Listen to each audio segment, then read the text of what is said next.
Dans la production SND, l'utilisation d'une machine d'inspection de pâte à braser, appelée solder paste inspection, est extrêmement importante. La machine STI joue un rôle crucial pour améliorer la qualité pendant la production, prévenir d'éventuelles erreurs, augmenter la productivité et réduire les coûts. Une application correcte et précise de la pâte à braser est également essentielle pour la sécurité du produit final. Pour toutes ces raisons, nous utilisons également, dans l'ensemble de notre production, la machine SPI Full 3D Koyoung, reconnue mondialement. 70% des défauts dans la production SMD proviennent du processus d'impression. Si ces défauts ne sont pas corrigés, des problèmes sérieux peuvent survenir aux étapes ultérieures de la production. Grâce à notre machine STI, nous corrigeons la qualité du processus d'impression et n'intégrons à la production que les cartes dont nous sommes sûrs à 100%. Maintenant, avec vous, nous allons analyser les soudures sur les pads où l'impression de la pâte à braser a été réalisée. Sur notre machine SPI, nous définissons des valeurs de tolérance dans le cadre de certains standards pour chaque production. Nous contrôlons le volume de la pâte à braser sur chaque pad, la présence de court-circuit, les déformations, ainsi que la surface. Nous vérifions également la planéité entre les pads situés au même point de référence. En plus de cela, nous contrôlons aussi le décalage de la pâte à braser sur les coordonnées X et Y, sa hauteur, ainsi que la présence de soldables. Maintenant, M. Ramazan va nous montrer quelques exemples. Bien sûr. Je choisis un pad comme exemple. Sur l'écran qui s'affiche, je peux examiner la pâte à braser en 2D et en 3D de cette manière. Ici, il affiche le volume, la hauteur, la surface et les décalages de la brasure. Si ces valeurs sont dans les tolérances que nous avons définies, le résultat est bon.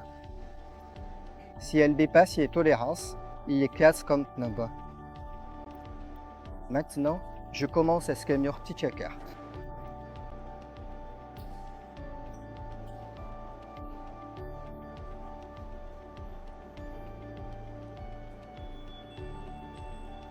Notre machine SPI a détecté des erreurs sur certains pads de la carte. Il s'agit de défauts de pontage, de manque de brasure et de défauts de forme. Quand je veux examiner plus en détail, je peux le faire de cette façon.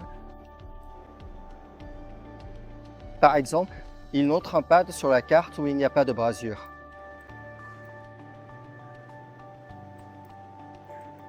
Alors que la brasure attendue devrait ressembler à ceci, il n'y a pratiquement pas de brasure sur la carte. Cette carte doit être classée comme non bon. Lorsque je sélectionne non bon ici, notre convoyeur de rejet suivant prendra cette carte et la mettra de côté. Cette carte ne doit pas être réintégrée dans la ligne de production sans avoir été nettoyée.